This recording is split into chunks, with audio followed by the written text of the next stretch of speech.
guys, so this video is going to be all about how to get the most out of YouTube.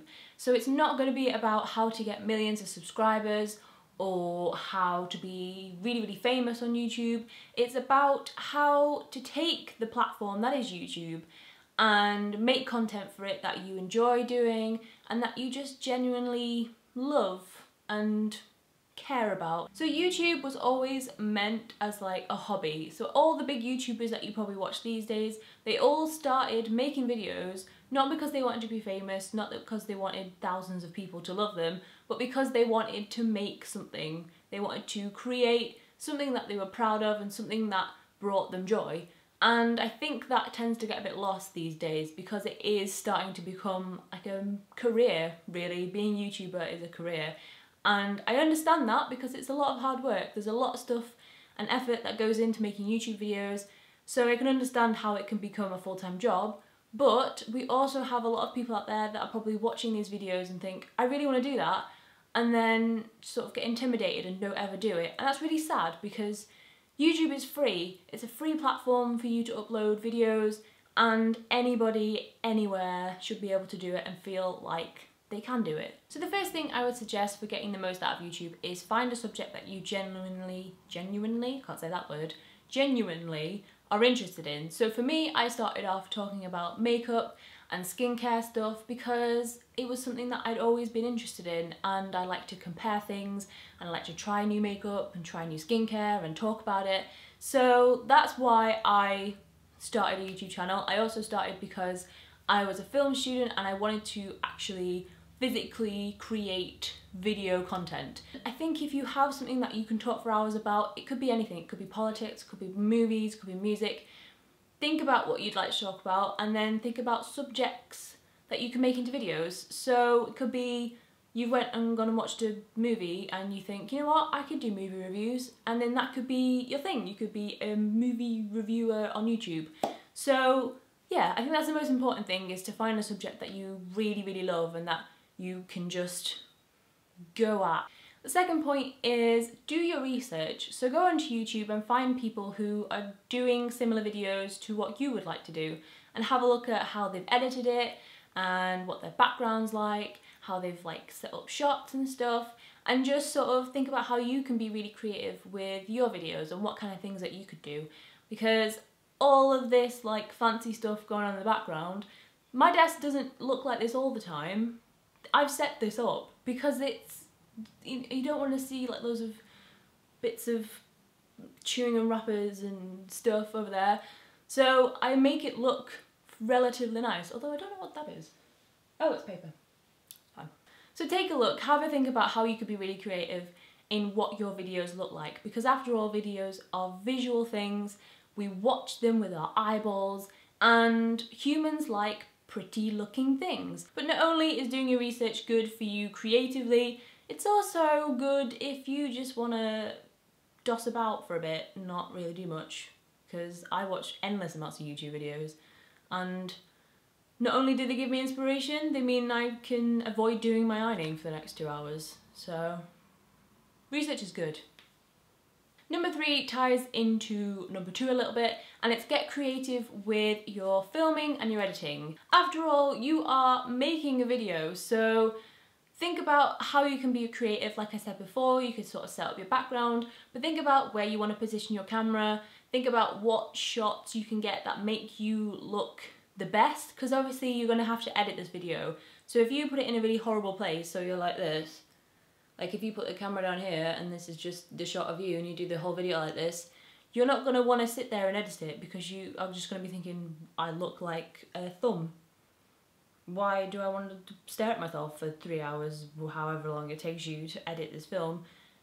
And you're just going to be thinking, I look awful, I look terrible. And it's going to make you feel bad about yourself. I've talked to so many, especially beauty bloggers and fashion bloggers on Twitter, that have wanted to start YouTube channels, but I've just been like, oh, I always look horrible on camera, or I always look like I've got 3 chins. And it's probably because you've got the camera in a very unflattering place. It may take a while and it may take a couple of test shots, but if you find a place where your camera makes you look relatively not like a gremlin, then you're golden. Get creative with your editing if you want to include close-ups, if you want to include panning shots, if you want to include shots from outside, maybe establishing shots and stuff like that, get creative with it. The next point is something that people will drill into you, whoever you ask, even if it's a big YouTuber, if it's a little YouTuber, everyone will always say numbers do not matter, and they don't matter. Because at the end of the day, I think actually YouTube have stopped displaying how many subscribers people have on their actual channels. You can see it when you go on your own channel, but by the looks of it, you can't see it if you go on other people's channels. So that is a good thing because it means you can't compare yourself to different like YouTube channels and only you know how many subscribers you have.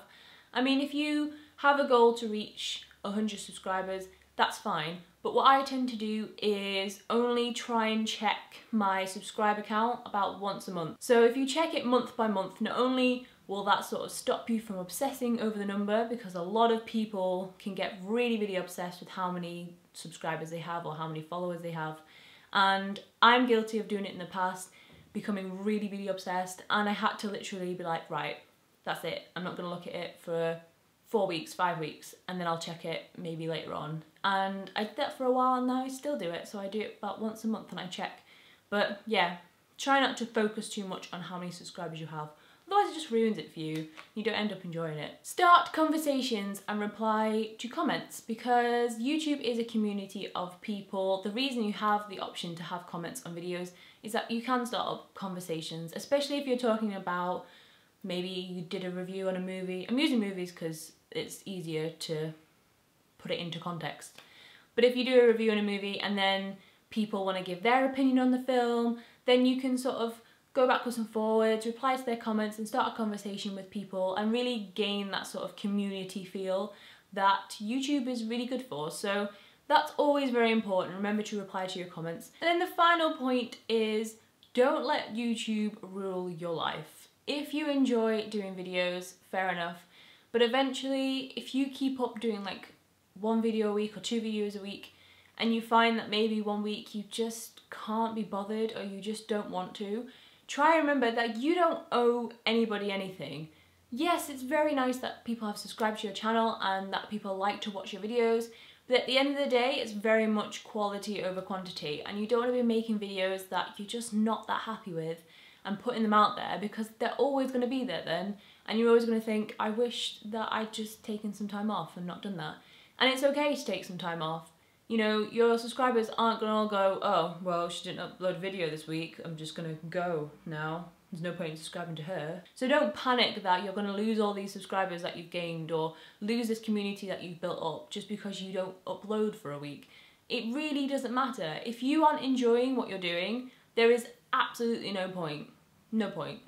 You have to enjoy the videos that you're making, and yeah, just take some time off. Take a week off. You don't have to make a video. It's fine. I am very guilty of stressing out, especially if I think, oh my god, I haven't got a video filmed for this week, and I'm like, I'll film this, and then I come up with an idea, and when I actually start to film it, it's just like, this is rubbish, no one's going to want to watch this, and I'm not enjoying filming it. So usually I'll just be like, you know what, I won't do one this week, and I'll leave it. And I've done that a couple of times in the past, and you guys don't seem to mind. You guys seem pretty alright with it, so that's always good. YouTube's a hobby. It's something that you do because you love to do it. It's something that you do in your spare time, so don't feel like you are pressured into having to get something done for a Monday or a Tuesday or whatever day you upload. You don't. You just have to chill out and make films that are good. That seems like a very blunt statement to make. So that is all for my how to get the most out of YouTube video. I hope this was helpful. I hope this wasn't to sit down and talk at you-y. At you-y? That doesn't sound right, does it? So if you are thinking about getting into YouTube, or you're a blogger that wants to sort of stretch out into YouTube, but you're not really sure, you're not really confident about doing it, feel free to ask me any questions. I do not mind answering all of your questions. And that is it for this video. So I will see you in the next video. Goodbye. My birthday on Saturday, and I thought I would do a bit of birthday shopping this morning. So I went into town and spent about 4 hours just looking around because I desperately need clothes, and I thought I'm going to spend my birthday money on clothes, and then I couldn't find any.